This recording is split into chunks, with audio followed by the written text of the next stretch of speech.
Hey, everybody. Welcome to another episode of the Horse Geeks podcast, where we look at horses and riding from the inside out. I'm Kirsten Nelsen, professional horse trainer, and with me once again, my good friend, Romero, certified Alexander technique instructor. So today's topic, and this was why didn't I think of this before? Today's topic is herd dynamics. People Um, or horses? we're going to talk about horses, but Okay. yeah, we can extrapolate from there. All right. But herd dynamics are basically how a horse herd interacts socially for the purpose of the safety of the entire herd.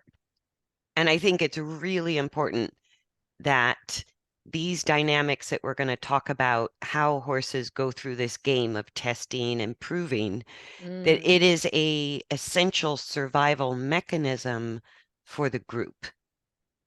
So right. this is, on an instinctual level, if we don't understand herd dynamics, then in our little herd of two, us and our horse, things are going to go sideways. And we'll Right. go into why, but it's pretty Cool. predictable. So what do you know about herd dynamics? I mean, What you're a do I horse know? person.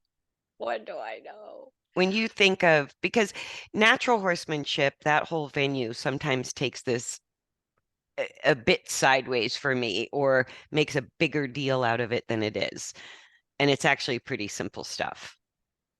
Right. The only thing that's really coming up in my head is the only thing I have found over the years is the more balanced, whatever that means, I am and my horses, the less I have problems leaving the herd. So what does that mean? Taking a horse Like away from leaving the other it the horses? barn. Yeah, Ah, taking a horse away from other horses. Because yeah, my big mare used to have huge insecurities, but she was very insecure within herself.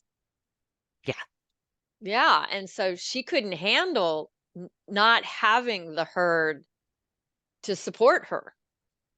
yeah. And when I'm editing and rewriting the first workbook I did called Basic Handling. And it's such an important part of training. Like as soon as we see our Huge. horse, as soon as we're sort of within our horse's personal space bubble, we're already communicating and we're already like being downloaded by our horse, Hmm. right? So That's a good point. we're interacting as soon as we're sort of within proximity of our horse. And a lot of people think training starts in the arena.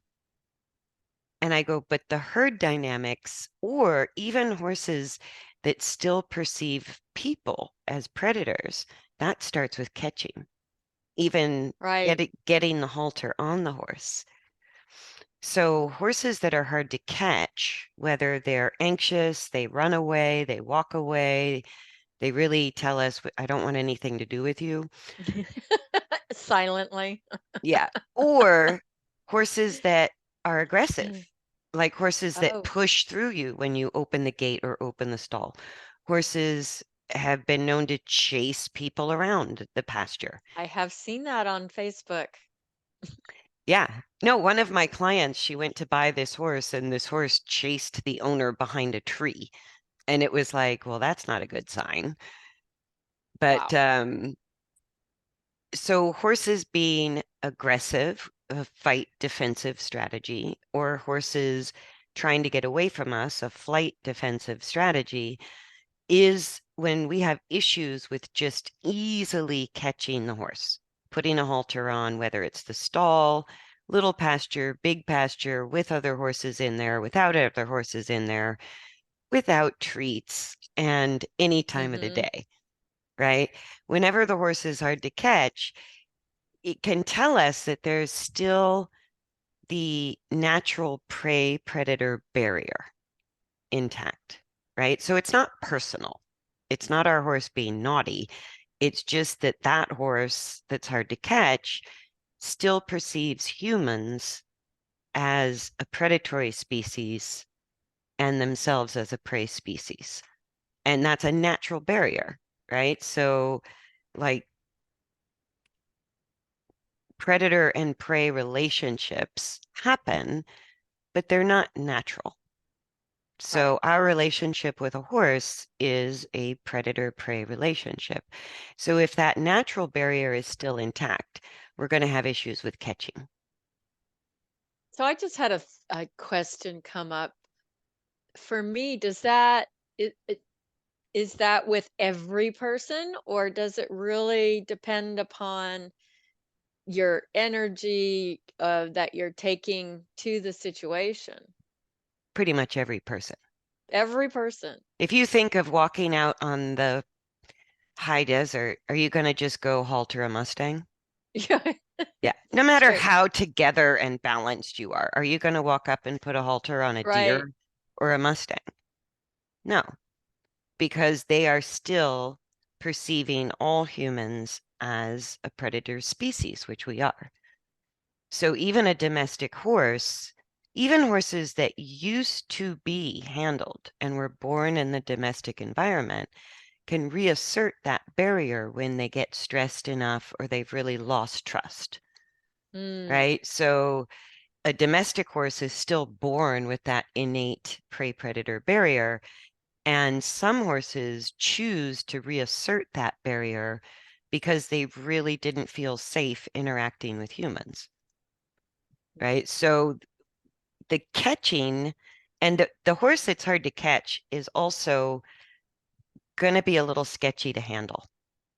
oh, Like there's going to be things that either the horse is overreactive or can become aggressive after the halter is on. So the catching is telling us that whether it's thick or thin, that prey predator barrier is still a little bit intact. And what I see happen is people take it really personally. And mm, so they start to either chase the horse around until they're tired enough to be caught, or they get aggressive in response to an aggressive horse. And if you think about it, why would a predator acting more like a predator help a prey animal feel like they could trust enough to be haltered? right, If we look at it from the horse's perspective, it would never make sense, right. right? So if we use strategies the same way we would to maybe gain acceptance from a wild animal, Mm, right? How could we become non-threatening? How could we be present and show that we could be trusted? That's how you break down the prey predator barrier with any horse that's reasserted it. So that to me is if that we're not even in the realm of herd dynamics if we have that, right. right? Because horses either perceive their human as a predator or a herd member. It's kind of one of the two. So if catching is a big issue, then you may still be in the predator category in that horse's mind. If the horse is reasonably easy to catch, maybe a little bit of a pain, but not bad, and reasonably safe to handle in the barn day to day, then you're in the herd, Hmm. right? So that's where herd dynamics come into play.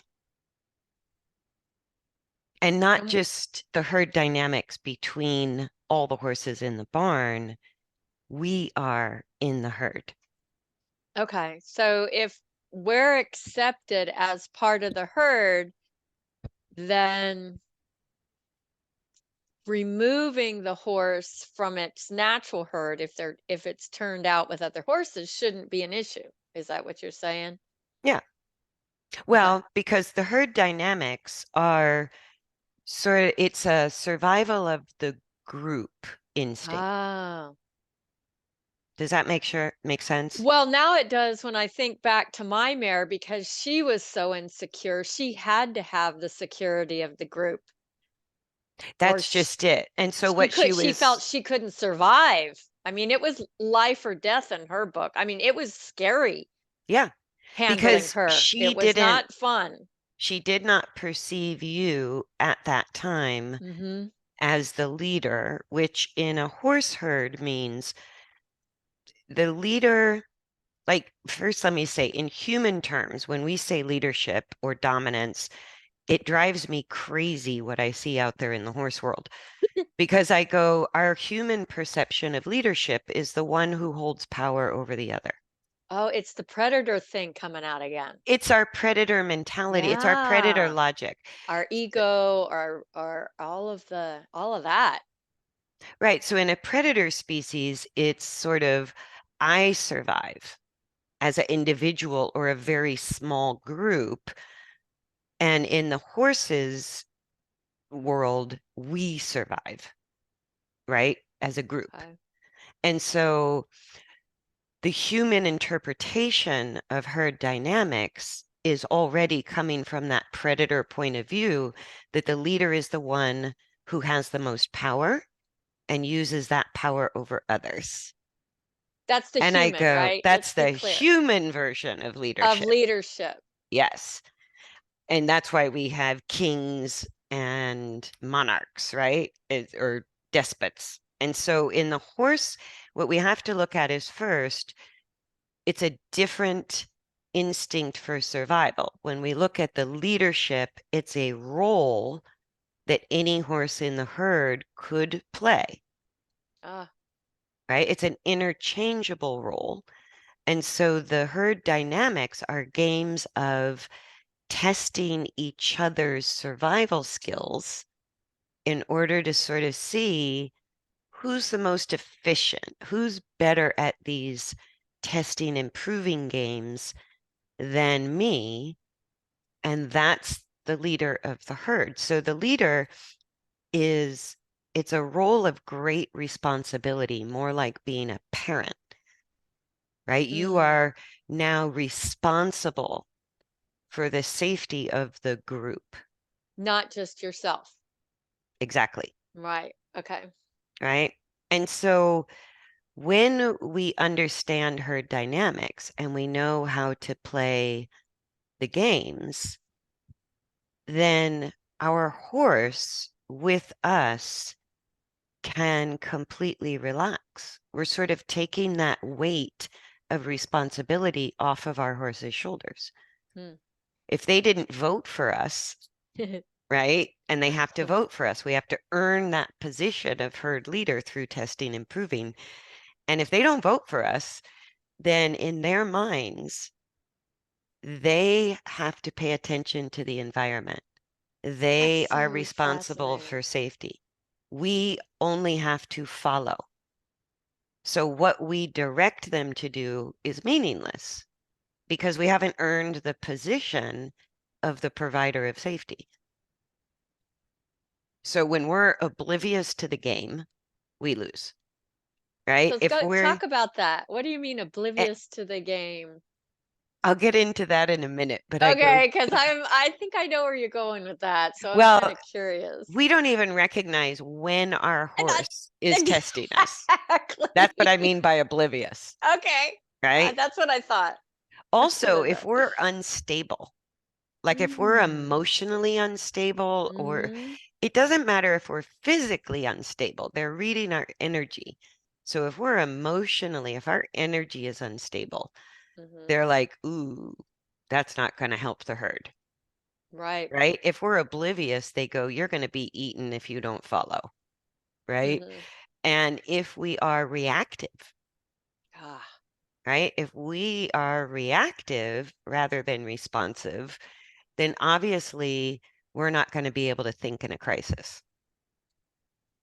And that's what our horse is testing in us to see if we have the mettle to be Hmm. responsible for the safety of the group, right? And it's so funny because if humans don't even know how these tests are like, it's happening all the time. So if we don't know what these little behaviors in our horses mean, we Mhm. lose. Like we're in the role, we don't lose, we're in the role of follower. We're not in Yeah, the role of leader. and that's when I read on Facebook or in a conversation, I didn't even see it coming. Yeah, your That horse person. did. Yeah. Yeah, because, and your job became, hang on, I'll get us to safety.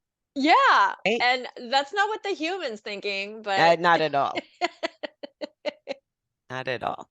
yeah, because I see that, or I've seen it, like I said, with clients or people, it starts in the barn, it's this little itty bitty thing, and then it happens again, and then it happens again, and nobody's noticing it.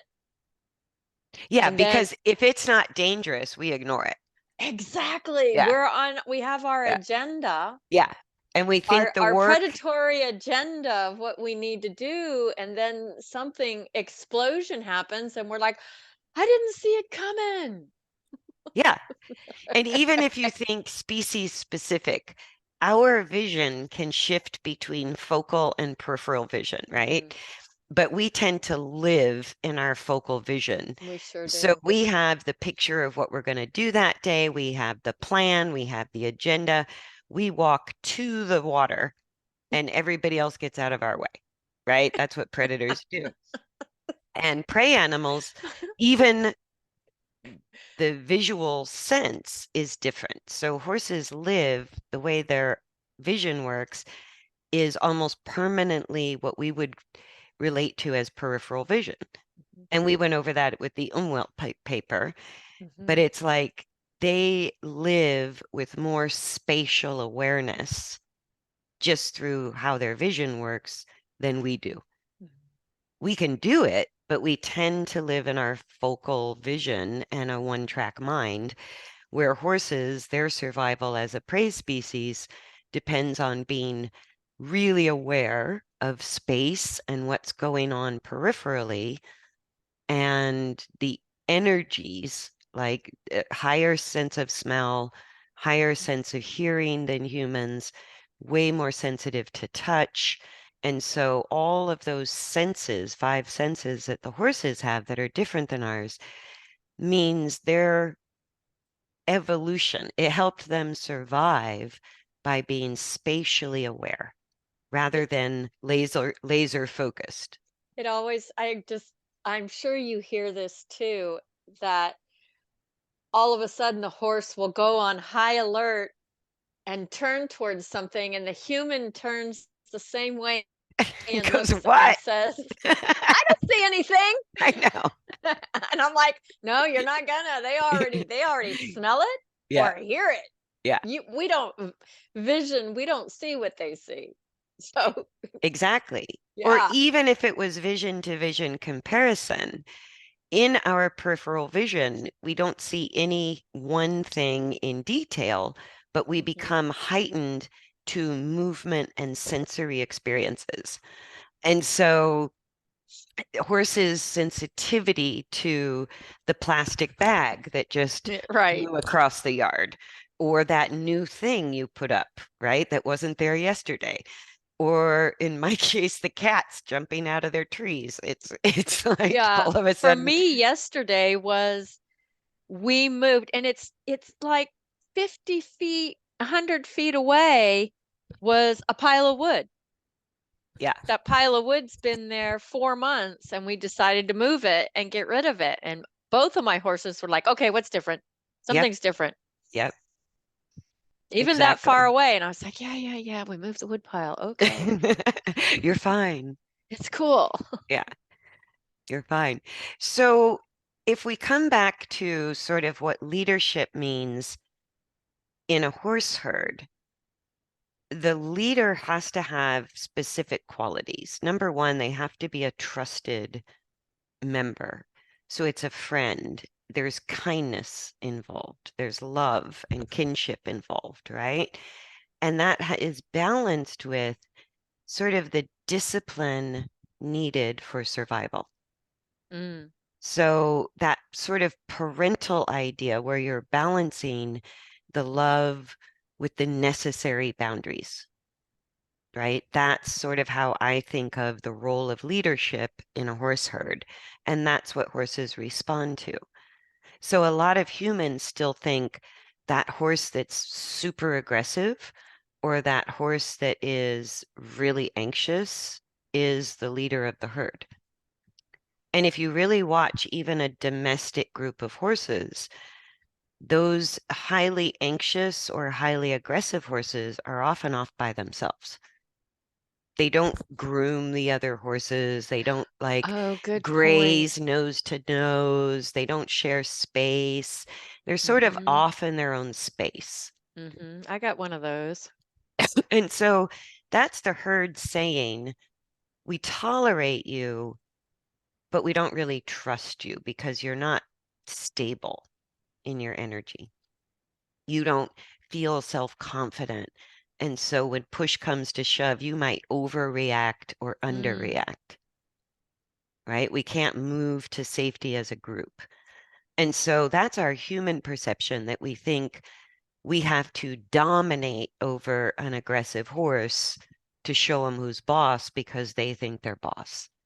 And I go, that's just such a human predatory Mm-hmm. perception of leadership that does not work from the horse's perspective, Right. right? And using leverage and gadgets and our brain and our opposable thumb, we can get a horse to do whatever we want, It's true. right? Yeah, most of the time. But we can't make them like it, That's true. right? And there's this one video going around years ago of this horse that was literally confined in stocks, which is like a really narrow Mm-hmm. little pen that you walk a horse head first into and you close them in behind, and a stock is just wide enough for the horse or the cow to go in there. So it's for Mm-hmm. doing hooves or treatments on horses or cattle or stock that isn't normally handled, that you know is not going to be cooperative. And so they had this horse in a stock, and I think they were branding it with a hot brand. Ah. I know. And so the guy puts the hot brand on the horse's hindquarter, and that horse kicked over the stock and took that guy's head off, Oh sent my him gosh. flying. And I go, when horses Oh. are scared, there's a way.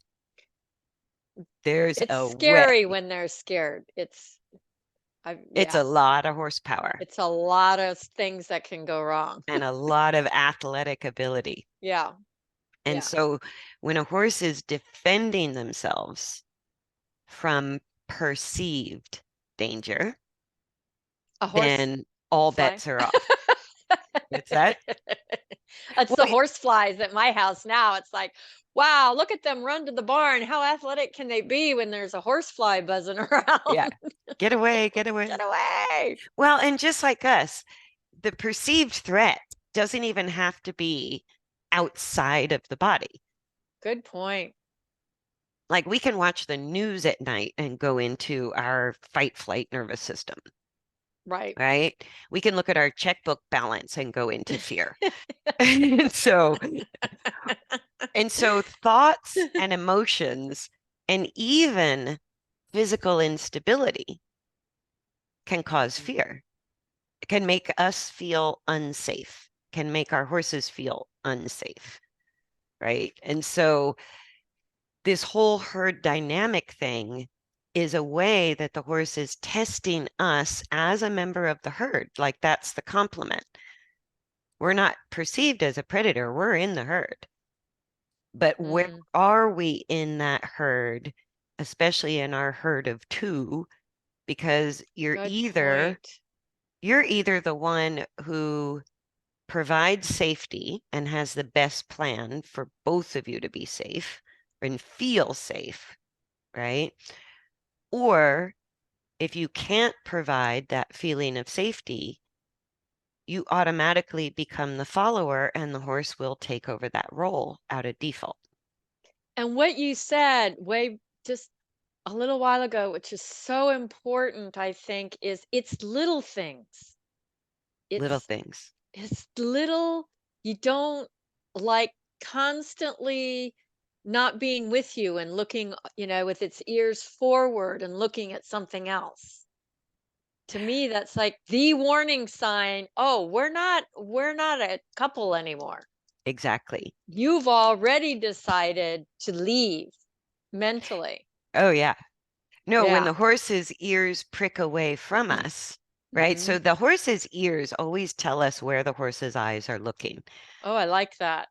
So wherever the tips of the ears are pointed is sort of where the horse is mentally focused, visually focused, right? And so it's like as soon as that horse is sort of on high alert, ears pricked away to the right, I'm like, Elvis has left the building. This is this this this horse And is no longer connected to me right. mentally, right?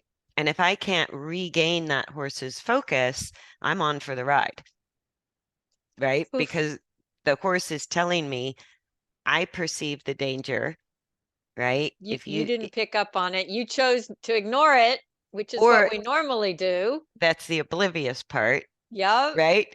And even if, and this is where I always laugh, the horse pricks its ears, looks off to the right, high alert. 99 humans out of 100 do the same thing. I know, they go with them. What? What do What? you what? Oh, that? Exactly. Oh my God, I am supposed to be afraid of it because you're looking at it too. What are we afraid of? And so I go, who's driving that tugboat? Who is steering the ship here? Right? We already decided to take the role of the follower in that moment. Right. In that moment, we chose to be the follower. So anything our horse chooses to do, rear, buck, bolt, panic, Leave. Yep, all that. we're on for the ride because we Or signed, not.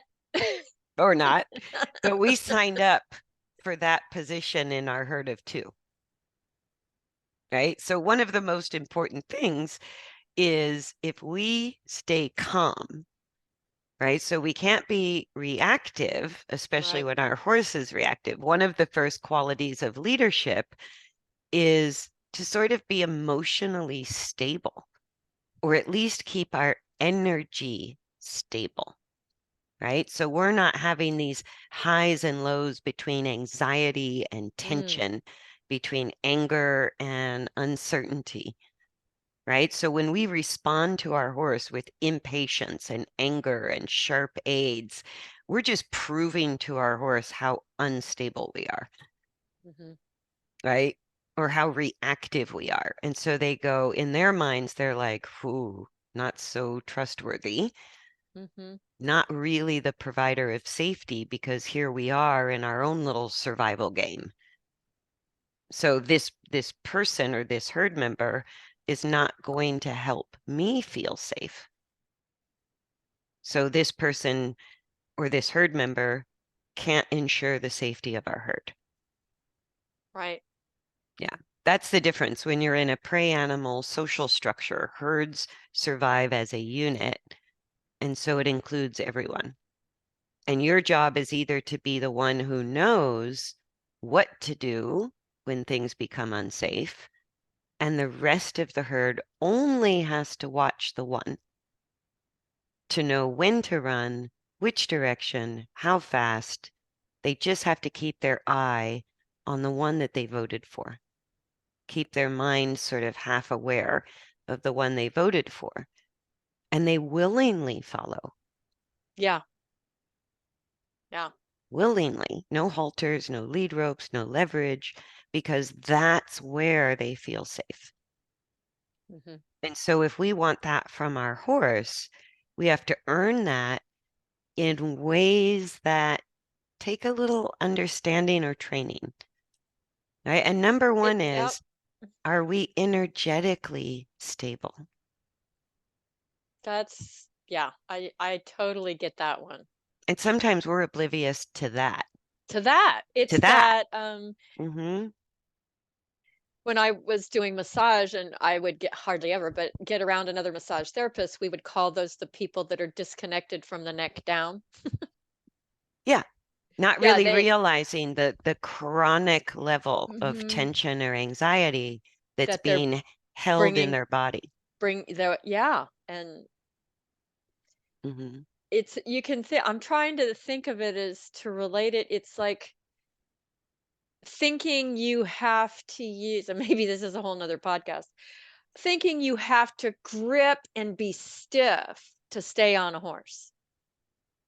And Well, that's it's that kind of energy. It's that that's kind what of let that's what let big cats do.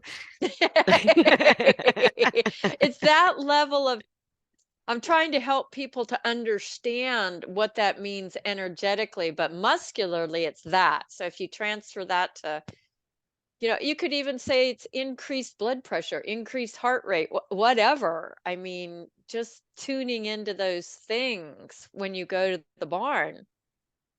So what happens when we're either a little bit or a lot in the fight flight nervous system? Stress hormones are released instantly in different amounts depending on the situation. And it's the stress hormones that alter sort of the level of energy. So if we're in the rest and digest nervous system, the pleasure hormones stabilize the energy. Whether Hmm. we're working fast or slow, there's sort of a stable energy there where the body isn't sort of gearing up for fight or flight and dealing with the external. The body's more sort of internally directing energy. So there's sort of a calmness, a calm energy Hmm. when the rest and digest nervous system is dominant. And that's only stimulated or possible when that individual feels safe, Right. right? And you might So not even know you're not feeling safe. Does that make sense? exactly, exactly. I And don't know how so, to explain that to people, but with my work, you can see it in the steps or layers people unravel in themselves because they've been so guarded. They've been, holding on, shall we say. yeah, and that's the power of the human brain Hmm. is normalizing anything. Yeah. We, Yeah. it's an incredible capacity of the human brain to make anything weird be normal. Normalize it. Yeah. And so we normalize a certain low level of working of being in stress, like in Yes. being slightly dominant in the fight flight nervous system, where that tension or anxiety is sort of the energy of our body. That's what makes us move. Yeah. Mhm. Instead of it being a genuine calm coming from a calm place. Yeah. I see And that a what lot in my work. and what that means is that person or that horse is really surviving, Mhm. right? Not really thriving, but is surviving and kind of chronically working with these stress hormones and these energy fluctuations Yeah. that are not pleasant. It doesn't feel good. Like anxiety doesn't feel good. Depression doesn't feel good. Mhm. Tension and anger don't feel good, right? And so if we can do a self check and sort of just, where's my energy? That awareness is important because only when we feel authentically safe do we release different hormones, do we change our body functions, and literally generate a different kind of energy. And that's what our Mhm. horse is picking up, either from their human herd member or from other horse herd members, Mhm. right? That's horses are highly perceptive to that because they're very spatially aware, have a very high sense of touch. And it's almost like that sense of touch gives them little antennas that Mhm. pick up energy from a farther distance than we're used to picking up, Yeah. It's right? almost So, like a force field. yeah. And so if we're oblivious to, and we kind of know, like if we're angry about something or we've got something on our mind or we genuinely feel kind of crappy, sometimes we're going to the barn looking for our horse to make us feel better. True. And I go, that would I be a get that. follower. Mm-hmm. That puts your horse in the leadership role instantly, Mm-hmm. which is stressful for a horse, right? So can we kind of get our own shit together first? Just a little, right? Or maybe when we meet our horse, we just pause and sort of share space or let the energies chill. Just sort of Yeah, like I call it letting, checking in. It's a yeah, check-in time. I call it, where are we? Where are we energetically? Are we, is there something going on or not? Are we sinking? Yeah. I mean, yeah. I get that.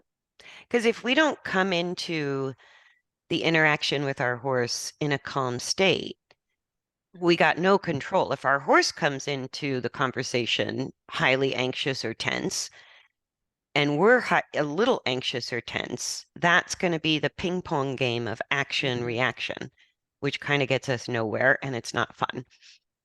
But if we come in a calm state, right, even if our horse comes in anxious or tense, we can then help our horse Hmm. find a calm state.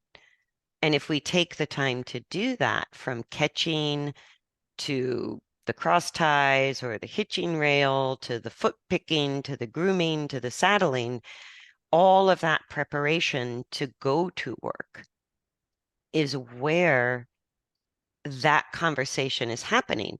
Do I feel safe with you?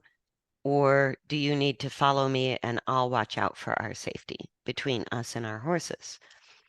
And And so, it's keying into all of those little spaces that things to check in instead of it getting to the point where, the horse won't load in the trailer. You know what I'm saying? Like, what's wrong with you?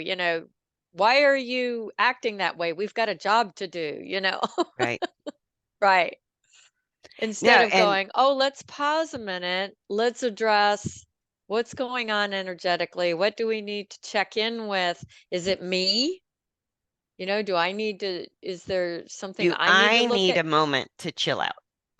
Is it the Yeah. human? And horses, I think, really respect that pause. They really like, oh, she's checking in. Well, how thoughtful. Yeah. Or a lot of times I'll talk about it's a good analogy. I read this on somebody's blog to think of the fight flight nervous system, sympathetic nervous system, like hot water coming out of a tap, Mm. and the parasympathetic or the rest and digest nervous system, like cold water coming out of the same tap. And I go, if we check in, are we a little hot or are we cool? Mhm. Right? If we're cool and our horse comes in hot, we can help our horse chill out, bring Mhm. that temperature down by doing very little, right? So Oh, I agree. the first thing is our energy, but what our horse is going to test us on a lot if they're coming in hot is either going to be flight, which doesn't mean running away. The flight defensive strategy, whether it's horse or human, is to move away from, right? So if our horse is moving away from us, we might be the perceived threat. If Mhm. our horse is ready to move away from, which is also going to include the ADD distraction, because our horse is constantly on alert, looking for what do I need to get away from, Mhm. right? They may come right over the top of us because herds also bunch up when safety is Right. threatened, right? And if our horse is in a fight defensive strategy, it doesn't mean aggression. It could mean charging us or biting us or striking, but it really essentially just means going towards. And this is part of the spatial awareness that horses are very sensitive to is am in flight, the direction of movement is away, and in fight, the direction of movement is towards. Right? So herd members all sort of have a little personal space bubble, Mhm. right? And if we're moving towards, we're the aggressor. If we're backing away, we're sort of taking a flight, a getaway. movement, right? And so, like, I teach a lot because I watch people, many people are frustrated trying to hand graze their horse or lead their horse, and they end up being dragged by their horse, Mm-hmm. right? And so I go, we have to learn how to physically stand our ground, right? So we're not, and coming from Florida, I go, it's the stand your ground hand grazing exercise. But standing our ground means if our horse is coming towards, we're unbudgeable, right? If our horse is trying to drag us away, we're unbudgeable. We don't need to make the horse do anything. We need to be unbudgeable in our own personal space. Right. That's one of the survival skills of a leader, right? Mm-hmm. So the leader isn't reacting to the anxious herd member, and the leader Right. isn't backing down from the unbalanced aggressive horse. The leader just has their space. And I think that that is so, I don't know how to say it, but that's a lot of what my work is. Either people don't take up their own skin space, or they may be the type of person that enters a room and takes up the whole room. Does that make sense? Well, and that's sort of how we put it. Like we are Yeah. perceptive to personal space. So we Mhm. kind of call it presence. We say Mhm. that person has a lot of presence, or that person really stands out in a crowd, right? Mhm. That's what I'm talking about. But horses, that is their world. They can't Right. shut it off. They can't be unaware of it because that is their Okay. language. That is part of their deepest survival mechanism is to be super aware of their own space and the space around them, or the two personal spaces interacting. Those are the herd dynamics. Right. How do, right? So if we imagine ourselves as one herd member in a bubble, and the other horse, our horse as a herd member in the bubble, its own bubble. It's like, how are these two bubbles dancing with each other? Mhm. Are they synchronizing? Are they clashing? Are they trying to pull away from each other? Is one dragging the other? Right? So if we think of it as two bubbles of personal space, we can sort of perceive more these little tests that our horse gives us, right? So some horses will become dangerous and aggressively go towards a person, but most of the time, our nice horsey that we ride just sort of pushes through us with a shoulder, steps on Yes, our that foot, little what knocks happens us. before what happens happens. Yes, yes. There it is. There's the test. There's it is. Yeah, And we're like, "Oh, come on, I gotta go. We gotta get to the arena. We gotta do this. We gotta do that." that's the oblivious part. Yeah, Right? We're not, in fact, we even sort of give the leadership role to cross ties. Like I know. we expect the cross ties to make our horse stand still so that Yeah. we can do what we need to do. And Yep. I go, a horse that won't stand still in the cross ties is already telling you, I don't feel safe, right? A horse that tries to bite us when we girth up or put the saddle on or try to put the bridle on is already telling us, I don't feel safe with you, right? You failed the test, right? So Mhm. when horses feel safe after they've tested us and we've proved our awareness, our ability to sort of self-control our own space, right? Then the horse goes, okay, this one's pretty sharp. I can relax. I can Mhm. not only relax, I can cooperate and I want to follow this Mhm. herd member because this herd member is sharp enough to keep me safe. And I don't know, correct me if I'm wrong, but I think that to me, it's a conversation. It can change. Oh, constantly. Yeah, it's not like you arrive and it stays that way. It's a constant conversation Yeah, of questioning. Are you still there? Are you still in the right place? Mentally, emotionally, physically? you don't get to be the leader for 4 years. No. You get voted on a lot more often than that. Yeah. Yeah, so it's to me, it's always like you mentioned, that pause to check in. I mean, I think we don't, in my community, we put a lot of emphasis on that, but I think as a community of people, we don't. Right. Yeah. As the human, we don't Excuse me. take the pause often enough just to check in.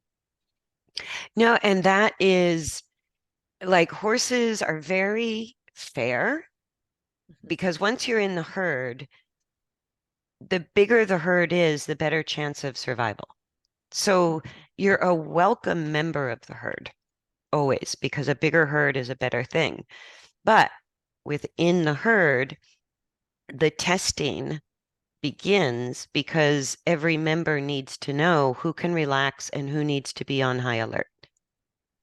mhm. Excuse Yeah, me. I occasionally, well, my guys, I what I see when I'm driving by most horse pastures is most of the horses may be laying down, but there's always one standing. Yeah. And usually when the mare is up, the boys go to sleep. And when the mare is Mhm, sleeping, the boys are up on guard. But what I started to say was the because the bigger herd is better, the testing improving games of spatial awareness and interacting bubbles of personal space and energy, stabilizing energy and awareness, all of those games begin in the most mild version, mhm. right? And if we're still not getting it, the horse will escalate it to more moderate behavior challenges, right? And if we're still not getting it, it will become extreme because Huge, finally the human goes, hey, wait a minute, this isn't safe. This is scaring me. That's the extreme version. right? But long before it gets to that point, there were A million. a million little moderate or mild tests Yes. of is your energy stable?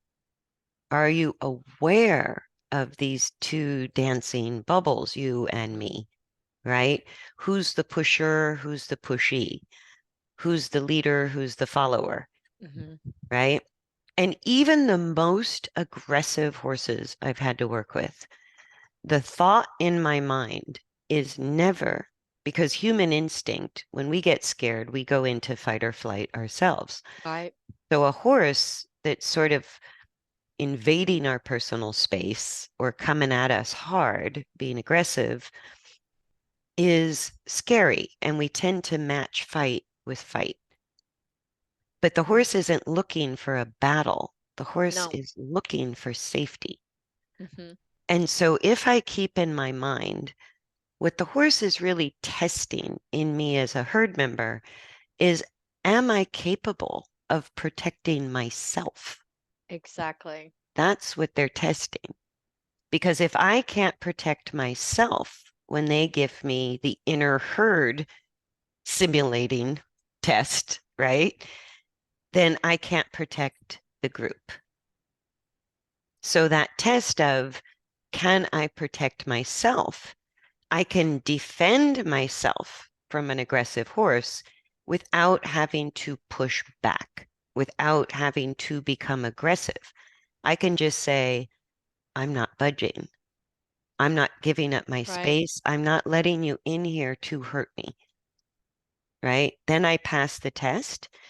And once I pass that test, aggressive horses relax because you never became predatory. You never became aggressive in retaliation. You were just able to hold your space and say, I know how to protect myself from you if Right. needed, right? And sometimes that's a pretty tough test that the horse gives a human, Agreed. right? Because Yeah. our predatory instincts come right to the surface in that It bubbles up pretty situation. quick.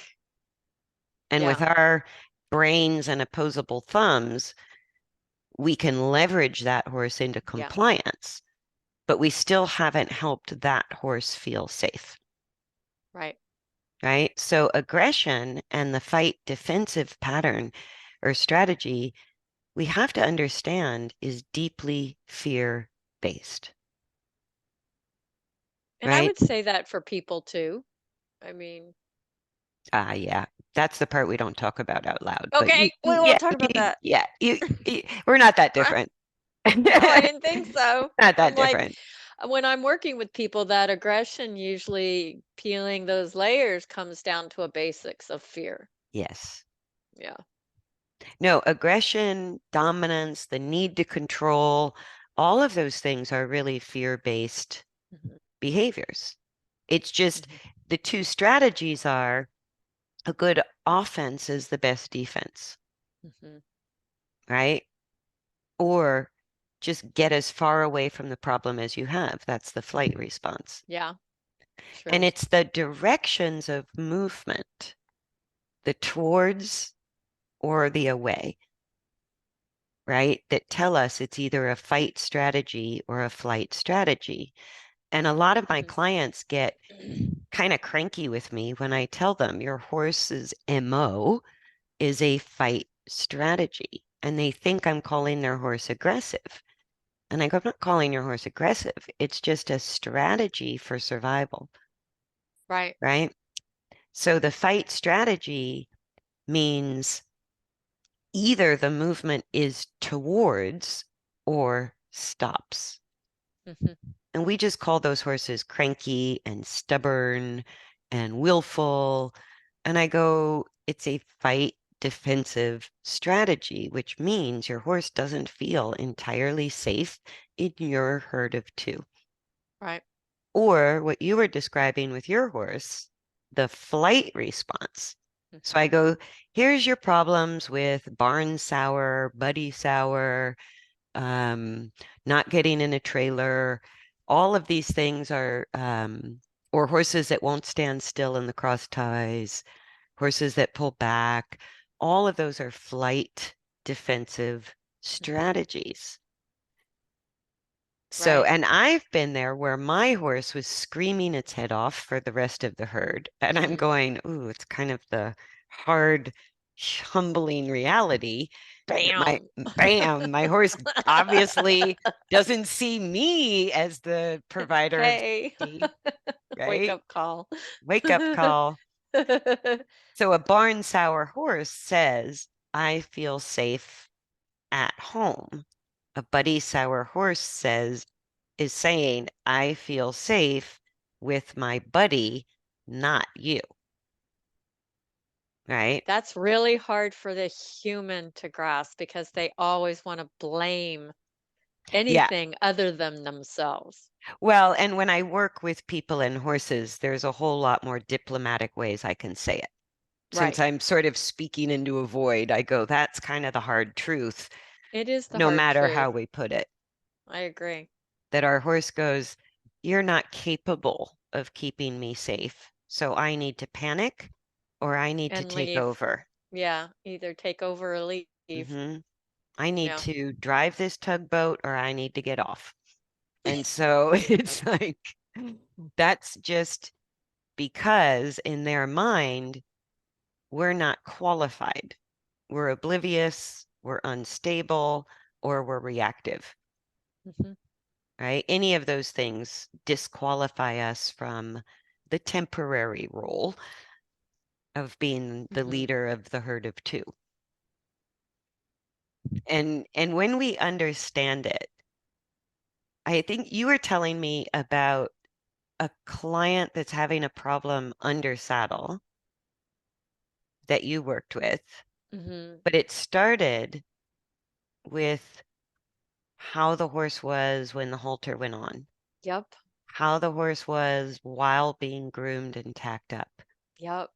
Then there I are, saw all of those, and she was on that time thing of, "Oh my gosh, you're already here." She was totally not present. She was, you know what I mean? And the horse was just picking up on it. It was very clear yeah, yeah. And that that's a she lot was of unstable, and the times, horse was saying, "You are being unstable in my presence. yeah, you're unaware, right? You You're can't, very unaware." you're unaware that either I don't feel safe and you're not helping me feel safe, or you're so unaware we're both at risk. Like we're Yes. we're both unsafe That's right where it now. was going. Yeah.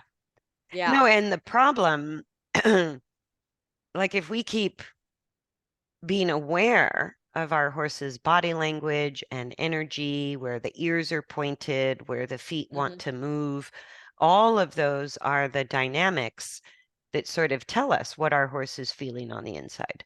Mhm. And if they're not calm and sort of gently focused on us and willing to cooperate, then they don't feel safe with us. Exactly. And I mean, feel safe maybe in their own skin. Maybe they don't feel safe with us. Maybe they Right. don't feel safe doing what we're doing, right? It could be any one of those things. Any of those questions. Yep. Right. And so, like rehabbing horses, whether it's behavioral or lameness, sometimes just standing there, sitting there, and doing nothing takes all the pressure off until the horse can just go, oh, nothing bad has happened. I Yeah. could feel safe. I think I might be okay. And I talked about that on one of our podcasts about how I actually had an anxious rider with a very anxious horse. And I said, it'll probably be a month of just sitting on the mounting block, looking at your horse, asking for your horse to look at you and do nothing. Mhm. And I got the coolest comment on my website. Somebody said, oh, I went out and tried that and was amazed at how well it worked. And this person called it meditation. And then she goes, I Googled all over the place. I can't find meditation with horses. And I go, it feels like meditation because of the Mm. amount of focus or the quieting of all the energy.